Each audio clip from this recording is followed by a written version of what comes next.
আজকে কথা বলবো বরিশালের চৌমাথা লেক নিয়ে। চলুন ভিডিওর মূল পর্বে যাওয়া যাক।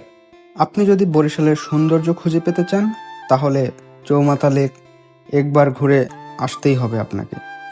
এই লেক শুধু একটি জলাশয় নয়, এটি বরিশালের প্রাণকেন্দ্র চৌমাথার এক শান্তিপূর্ণ প্রান্ত। লেকের পাশ থেকেই তৈরি হয়েছে সুন্দর হাঁটার পথ, যেখানে সকাল বিকাল মানুষ হাঁটতে আসে পরিবারকে নিয়ে কিছু সুন্দর সময় কাটাতে। বিকেলের দিকে লেকের উপর সূর্যের আলো পড়ে, যে দৃশ্য তৈরি হয় তা মন ছুঁয়ে যায়। এখানে বিকেলবেলায় লোকজনের আনাগোনা বৃদ্ধি পায় এবং এখানে বসে লেকের জলের উপর আকাশের প্রতিফলিত ছবি দেখা, এটা একটা আলাদা মুহূর্ত।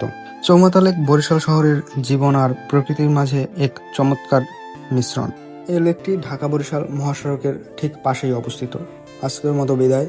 ভিডিও ভালো লাগলে লাইক, কমেন্ট এবং একটা শেয়ার দিয়ে দিতে পারেন।